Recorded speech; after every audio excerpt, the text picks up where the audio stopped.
Et moi à 13 ans je tombe là-dessus et je me dis waouh c'est fou, faudrait peut-être que j'achète une machine de minage. Je décide de mettre 50 €. Et du coup quelques semaines après, je reçois son mail et je sais que c'est un point d'intersection qui fait que ça change vraiment beaucoup de choses dans ma vie. Et je vois ma position qui prenait 5 000, 6 000, 7 000 $ de gains jusqu'à atteindre 20 000 $ au total. Et donc j'arrive à Malte avec ma petite valise, j'ai 17 ans à ce moment-là, je gagne moins de 1 000 € par mois et du coup ça a continué où j'ai pris des clients de plus en plus. Je décide finalement après 4-5 mois de partir en Thaïlande et là je fais deux grosses erreurs. On se retrouve dans une vidéo assez différente de d'habitude parce que là je vais expliquer mon parcours, comment j'en suis arrivé là, parce que c'est vrai que c'est des questions qui reviennent souvent, qu'on me demande comment ça se fait que tu es aussi jeune dans les cryptos, comment ça se fait que tu as eu ce capital là, etc., etc. Du coup j'ai décidé d'en faire une vidéo, comme ça ça pourra répondre à la plupart de vos questions. Donc on va tout simplement commencer avec un petit peu de contexte. Donc pour vous la faire simple, moi je m'appelle Augustin, sous les réseaux je m'appelle Laforge Crypto, mais mon vrai nom c'est Augustin. J'ai 19 ans, donc 19 ans et demi, et je suis dans les cryptos depuis très longtemps. On va voir ça petit à petit. Mais voilà, pour recommencer avec les bases, donc je suis belge, donc si jamais je dis 70, 90, c'est normal. Et du coup, j'ai grandi dans un petit village en Belgique, à côté de Namur. Je ne sais pas s'il y en a qui connaissent, mais j'ai grandi là avec une famille de classe moyenne, assez basique. Et en essayant de me rappeler quelques éléments marquants voilà, de mon parcours, même si ça reste un petit parcours vu que j'ai que 19 ans, mais je me suis rappelé à 11 ans, lorsque j'ai eu mon premier ordinateur portable. Donc ça a été pas facile parce que mes parents voulaient pas du tout, j'avais pas de téléphone, ils voulaient pas avant 16 ans, j'avais pas d'ordinateur, etc. Mais après plusieurs semaines de débat, plusieurs semaines d'acharnement, j'ai réussi à voilà, qu'ils acceptent que j'ai un ordinateur. Donc je me l'étais quand même payé, hein, mais voilà, juste le fait de pouvoir y accéder. Et du coup, j'ai découvert vraiment un nouveau monde parce que voilà, c'était vraiment moi qui suis quelqu'un d'assez curieux. Notamment YouTube, notamment Google, vraiment j'ai vu un nouveau monde, une nouvelle source d'information et c'était vraiment un truc avec des possibilités infinies quoi.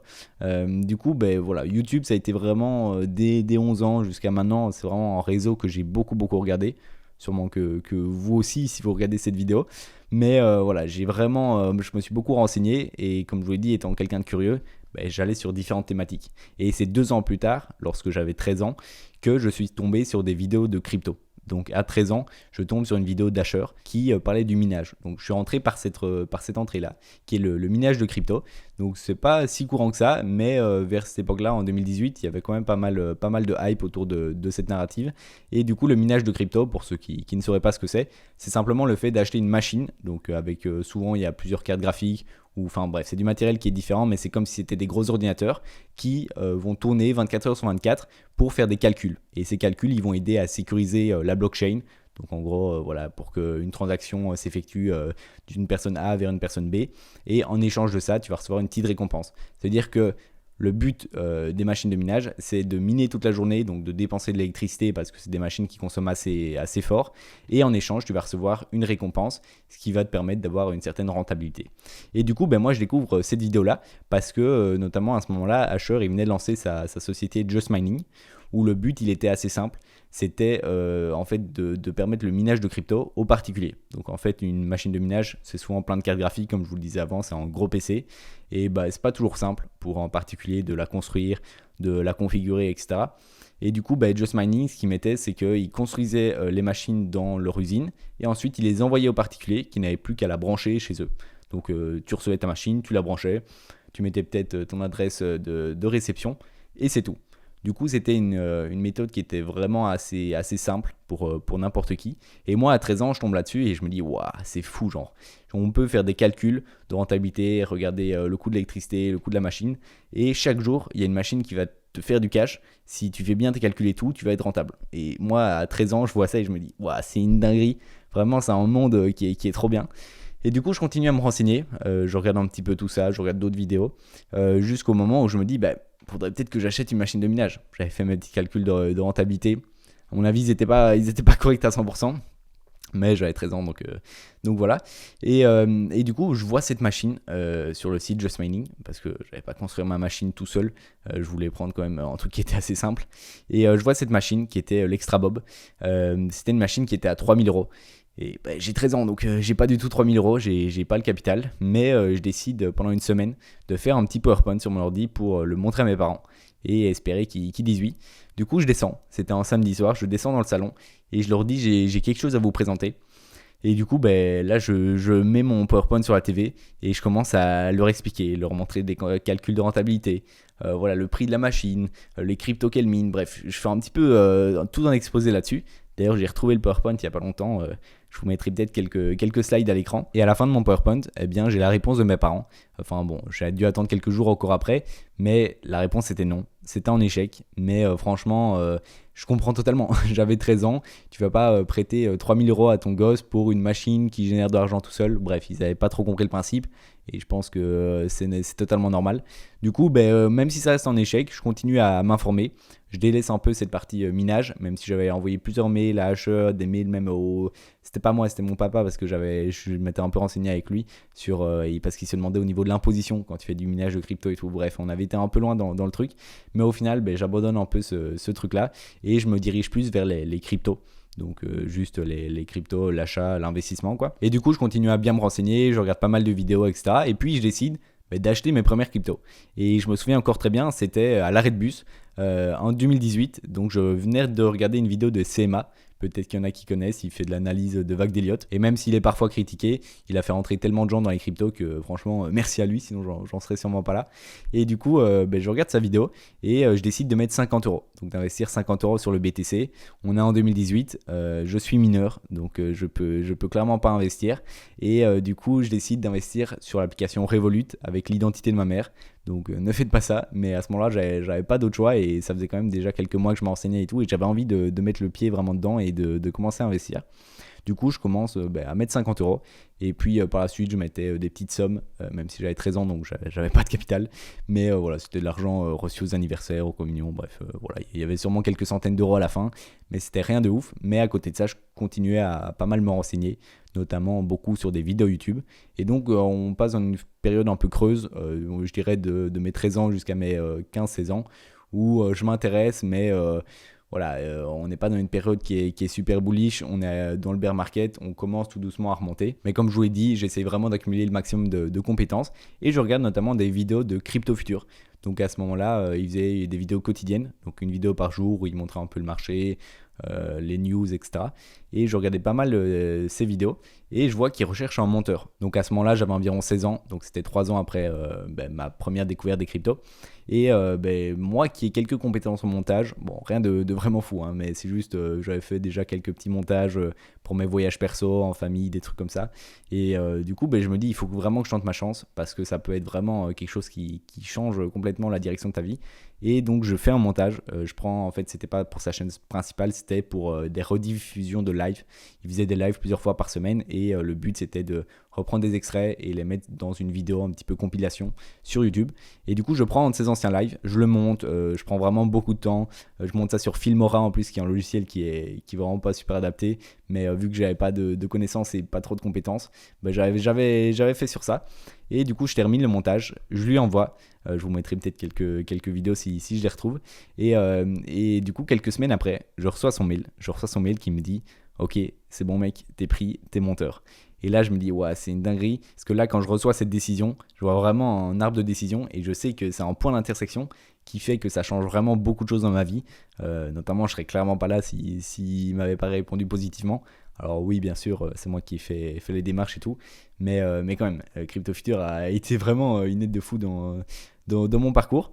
Et du coup je commence à faire des montages, ce qui me rapporte quelques centaines d'euros par mois, et c'est vraiment trop bien parce que moi je kiffe faire le montage. De toute manière je regarde déjà les vidéos et tout, donc moi je m'en fous un peu. Je suis à mes études mais le Covid est en train d'arriver, je pense qu'il venait d'avoir lieu ou en tout cas il allait arriver, donc j'avais plus de temps, j'étais en télétravail et on avait nos cours à distance, donc franchement moi j'étais trop bien, je continuais à investir parce que les quelques centaines d'euros par mois que j'avais, j'investissais tout, vraiment chaque centime que je pouvais. D'ailleurs j'ai même été faire du porte-à-porte pour vendre des cookies parce qu'on arrivait dans une phase qui était assez intéressante. Je te fais une petite interruption parce que là je viens de finir de tourner la vidéo et franchement je te lâche encore pas mal de dingueries par la suite, donc reste bien jusqu'à la fin. Et sinon si t'apprécies le contenu que je te propose, n'hésite pas à t'abonner, moi ça me fait super plaisir, également à liker la vidéo et puis tu peux mettre un petit commentaire si tu as une question ou une remarque, je te répondrai. Et donc je voyais mon capital grossir jusqu'à atteindre 20 000 $ au total alors que j'ai investi 3-4 000 comme je vous l'ai dit. Mais bon, toutes les bonnes choses ont une fin. Et du coup, on arrive vers environ novembre 2021. Et là, je fais 2 grosses erreurs. Donc, c'est 2 erreurs qui ont été assez difficiles sur le moment. Mais je suis content de les avoir fait à ce moment-là quand j'avais pas encore trop de capital. Parce que maintenant, ça me permet d'en tirer les leçons et de ne plus les refaire tout simplement. Et du coup, qu'est-ce que j'ai fait comme erreur? La première, ça a été un trade avec levier. Donc si vous ne savez pas ce que c'est, vous pouvez mettre en fait du levier. Par exemple, vous mettez 1000 euros de capital, mais vous allez mettre en levier x2. Ça veut dire que la position totale fera 2000 euros. Donc vous pouvez faire 2 fois plus de gains, mais aussi 2 fois plus de pertes. Et donc si la position avec un levier x2 est divisée par 2, par exemple la crypto perd moins 50%, vous êtes liquidé et vous perdez 100% de votre position. Donc vous pouvez juste pas remonter quoi. Alors qu'en investissement en crypto, si presque 50% puis qu'il revient, vous êtes à break-even comme là où vous êtes rentré quoi. Et du coup c'est quelque chose qui est très dangereux et il ne faut pas du tout s'en servir comme pour faire plus de gains, parce que vous pouvez aussi faire plus de pertes. Il faut plus s'en servir comme quelque chose si vous n'avez pas accès à votre capital. Par exemple, vous mettez des cryptos sur un cold wallet, sur une ledger ou en sécurité, et sur votre exchange principal vous avez qu'une toute petite partie de vos fonds, mais avec du levier vous arrivez à monter pour avoir la position que vous souhaitez. Et du coup, moi je me dis, j'avais EGLD, une crypto qui a pas mal explosé au dernier bull run. Et je me dis, ouais, vraiment cette crypto-là, je mets du levier. Je pense que j'avais mis du levier x5 ou x10. Et au final, tout s'était bien passé parce que ma position montait. Je me souviens même être dans le bus à l'école. Et je vois ma position qui prenait 5 000, 6 000, 7 000 dollars de gains. Et c'était fou, quoi. J'avais 16 ans ou 17 ans à l'époque, donc c'était vraiment énorme. Et juste, en fait, la position, à un moment, elle est montée super haut. Je pense que ça représentait environ la moitié de mon capital crypto. Donc, sur les 20 000, ça représentait environ 10 000. Et voilà, il est arrivé ce qu'il est arrivé. Le GLD, il avait pump énormément. Donc, sur les dernières semaines, je gagnais plusieurs milliers d'euros en quelques semaines. Et au final, ça a craché. Et bien sûr, j'avais pas mis de stop loss pour limiter mes pertes. Ou voilà, enfin bref, j'avais vraiment fait les pires erreurs. J'avais pas pris de gain ou quoi. Et bam, tout s'est écroulé. Du coup, j'ai perdu presque la moitié de mon capital. Ça devait être vers novembre 2021, si je ne me trompe pas. Et du coup, je passe de 20 000 à 10 000. Du coup, ça devient compliqué.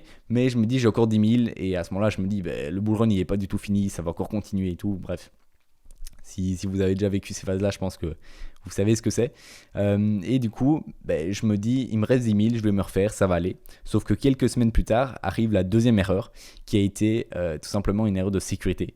Parce que je me lève, je me réveille un matin, ça devait être vers le 20 décembre 2021. Et du coup, je me réveille et là, je vois une petite notification sur mon téléphone, tentative de connexion à votre compte Binance. Je me dis, oula, ça sent pas très bon. Je me jette sur mon ordi, je commence à voir les mails, à regarder mon compte et tout. Et je vois que en fait, mon compte est vidé. Je vois qu'il y a un hacker qui m'a hacké pendant la nuit et qui a vidé tout mon compte. Donc à ce moment-là, je me dis, c'est pas trop grave. Donc, sur Binance, j'avais environ 30 à 40% de mon portefeuille. Donc c'était quand même déjà beaucoup. Mais j'essayais de relativiser. Je me disais, ça va, t'as mis la plupart en sécurité sur MetaMask comme il fallait. Et dans quelques jours, j'allais recevoir ma Ledger qui permettait, qui a une petite clé physique. C'était en plus celle-ci que j'ai recevoir. C'était la première version. Et c'est une clé où en fait, tu appuies sur 2 boutons pour valider les transactions. Et donc un hacker, tant qu'il n'a pas l'appareil physique dans les mains, il ne peut pas signer une transaction et donc retirer les fonds. Et du coup, je me dis, ça va, dans quelques jours, tout sera safe. Là, ils sont sur mes MetaMask au chaud, donc ça va. Au final, je me connecte sur MetaMask. Il n'y a plus rien. Du coup, je venais de me faire vider mon compte Binance et MetaMask. C'est-à-dire qu'un mois plus tôt, j'étais à 20 000 dollars, puis je suis tombé à 10 000 et puis à 0. Donc là, c'était vraiment un assez gros choc quand même. Surtout que j'avais 17 ans, même si je ne me rendais pas forcément compte, je pense, de tout l'argent perdu. Parce que c'était monté très vite, j'avais 17 ans comme je l'ai dit, donc j'avais pas trop la notion des gains que je venais de faire. Mais voilà. En plus, j'avais mis des mesures en place. C'est pas comme si j'avais pas de tout effet ou quoi sur Binance. J'avais vraiment toutes les sécurités, le Google Authentificator, etc. Mais ce qui s'est passé, c'est que j'ai installé un cheval de Troie sur mon ordi. Donc c'est ma faute. J'ai fait un téléchargement de merde. Et du coup, ce cheval de Troie, il a pu prendre mes connexions de cookies Binance. Et avec les cookies de connexion, en fait, tu peux te connecter, même s'il y a un 2FA. Je m'étais sûrement connecté la veille au soir sur mon compte Binance. J'avais fermé mon ordi, même si souvent Binance, après quelques heures, ça se déconnecte. Les cookies de connexion étaient toujours actifs. Et donc, le hacker, il a pu rentrer dans mon compte Binance, même avec le 2FA. Sauf que quand il était à l'intérieur, il ne pouvait pas retirer les fonds. Parce qu'à ce moment-là, pour retirer les fonds, il faut le 2FA. Et donc, ce qu'il a fait, il a été très smart. Donc, écoute, bravo à lui. Il a tout simplement créé un NFT. Parce que la plateforme Binance NFT. Et donc, il a créé un NFT sur son compte. Il l'a listé. et il a été sur mon compte pour l'acheter pour 10 000 $. Donc moi le matin, en fait je me suis retrouvé avec un NFT qui n'avait aucune valeur et 10 000 $. Donc je venais d'acheter son NFT 10 000 $ pendant la nuit, quoi. Et pour ça il fallait pas le 2FA. Donc je sais pas comment ça se fait, je sais pas pourquoi il y avait une faille comme ça. Mais voilà, c'était vraiment un truc où je me suis levé le matin, je me suis dit vraiment il a été smart, écoute, bien joué à lui. Mais bon, ça a été quand même un choc. Pendant plusieurs mois, je suis resté un peu plus à part des graphiques, même si vu que je faisais un petit peu de montage quand même pour Mathéo, donc Crypto Future, et même pour d'autres personnes, j'avais commencé à trouver d'autres personnes, ça m'a quand même vite ramené dans les cryptos. Et du coup, comme je te disais, il y a eu d'autres personnes parce que en fait, j'ai assez vite compris la niche dans laquelle j'étais des cryptos et qu'il y avait beaucoup de gens qui avaient besoin de montage, surtout qu'on était dans une période de bull run, donc il y avait vraiment beaucoup de demandes et les gens ce qu'ils voulaient c'était des montages qui étaient très rapides. Ça veut dire que ils s'en foutaient d'avoir une bonne qualité ou quoi, mais c'était quelqu'un qui était disponible. Moi, j'étais jeune, j'avais mes études, mais j'étais tout le temps disponible en fait. La plupart de mes clients, ils m'envoyaient le montage et 2-3 heures après, c'était sur leur chaîne YouTube. Et ça, c'était super important dans le marché des cryptos parce qu'il y a tout qui bouge super vite. Et du coup, parfois on m'envoyait une vidéo à 8h ou à 23h et je devais être dispo. Et c'était ça vraiment ma grosse force. Et du coup, c'était quand même pas mal avantageux pour mes clients quand j'y repense. Mais bon, moi, c'est pas grave, ça me faisait kiffer. J'avais mes études, mais ça me prenait pas tellement de temps. Et en même temps, j'aimais trop apprendre des choses sur les cryptos. Et du coup, ça a continué où j'ai pris des clients de plus en plus jusqu'au moment où on arrive à la fin de l'équivalent de mon bac. Parce qu'en Belgique, il n'y a pas de bac, mais voilà, l'équivalent. Et là, je vois la plupart de mes potes qui partent faire de leurs études. Et moi, j'avais pas trop envie, surtout ça faisait quand même quelques années que je voyais les cryptos, que je voyais tout ce qu'il y avait autour et tout.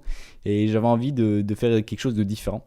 Du coup, j'ai décidé de partir pendant un an à Malte, donc une année sabbatique, principalement pour assurer les parents.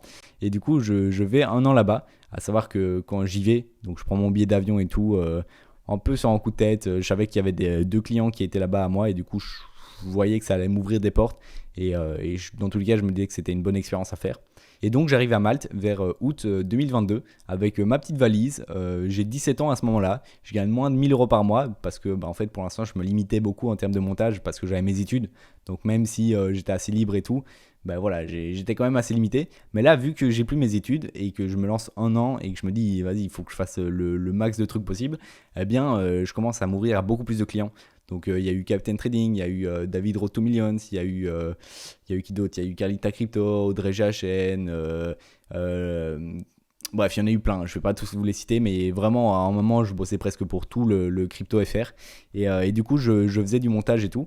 Et quand j'arrive là-bas, je connaissais 2 personnes sur place, donc 2 clients à moi avec qui je travaillais depuis quelques mois, donc on avait quand même une certaine relation de confiance. Donc c'était Mathéo, Crypto Future, lui ça faisait 2-3 ans que je travaillais avec lui, et il y avait Alan Trading. Donc c'était vraiment le top parce que du coup je les ai rencontrés là-bas, on s'est pas mal liés d'amitié, ils m'ont fait rencontrer pas mal de gens sur place et tout, et moi j'avais 17 ans, du coup je venais, je découvrais et tout, mais franchement c'était trop bien. Et donc je reste pendant 4-5 mois là sur Malte, où je commence à prendre de plus en plus de clients. Quelques mois après du coup être arrivé sur Malte, je pense je faisais déjà 2 000-2 500 € par mois en termes de montage, donc ça commençait à devenir quelque chose de conséquent. Mais je décide finalement après 4-5 mois de partir en Thaïlande avec Mathéo et Alan. Donc franchement j'ai une opportunité, ils me disent let's go, viens en Thaïlande.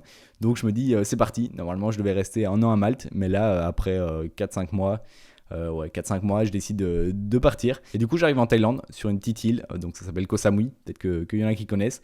Et c'est vraiment trop bien, quoi. Je kiffe ma vie, je suis dans une grosse villa avec Alan et Mathéo. Je suis sur un petit scooter la journée, je fais pas mal de montage parce que je continue quand même à bosser. Le but, c'est quand même de faire le max d'argent pour pouvoir mettre aussi beaucoup dans les cryptos. Parce que du coup, je le rappelle un peu à ce moment-là, mais on est dans une phase de bear market. On arrive sur des prix qui sont au niveau de l'accumulation, donc ça reste des prix super intéressants. Et je le sais parce que j'ai déjà vécu plusieurs cycles avant. Donc je sais que c'est une période où il faut investir au max. Et d'ailleurs, je m'étais un petit peu posé cette question. Il y avait des personnes de mon entourage qui me disaient va pas à Malte, pars pas une année. Il faut vraiment que tu restes, je sais pas, dans ta maison parce que j'étais chez mes parents. Et du coup, je dépensais rien, quoi. Genre, juste, j'investissais au max. Je pouvais faire du montage toute la journée.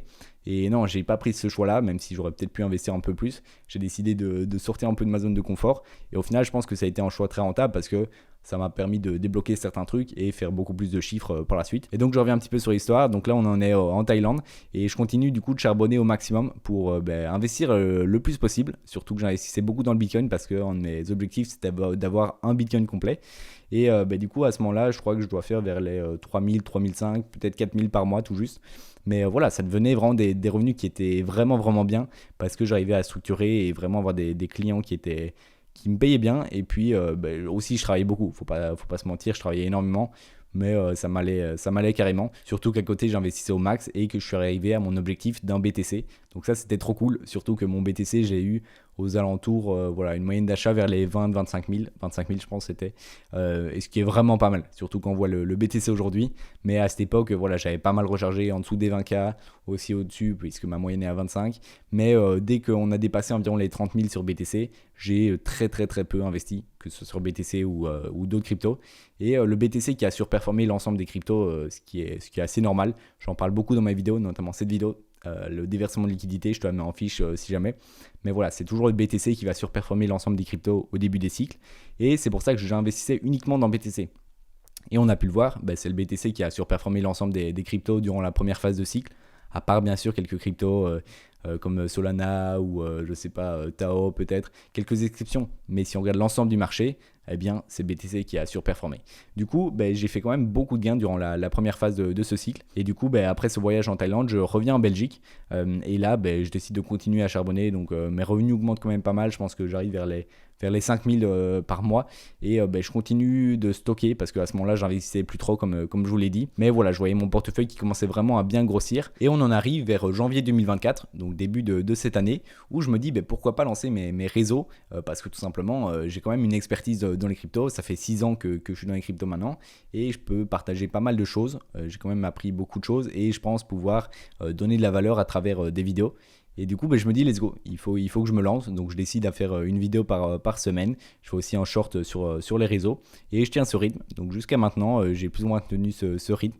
Donc, voilà, on arrive plus ou moins maintenant où j'essaye. Mon but, c'est vraiment de donner le maximum de valeur à travers mes vidéos pour que les personnes qui me regardent puissent maximiser leurs gains. Parce que c'est vraiment ça mon but. J'en parle notamment avec le déversement de liquidité. Donc, je t'en parlais, la vidéo juste ici. Je te conseille d'aller la voir. Et parmi toutes les vidéos que j'ai sorties durant les 6 derniers mois, il y a une série de vidéos que je continue de maintenir actuellement. Je l'ai lancée il y a 3-4 mois. Et vraiment, c'est le genre de série où je donne énormément de valeur. Et je suis très content de la faire.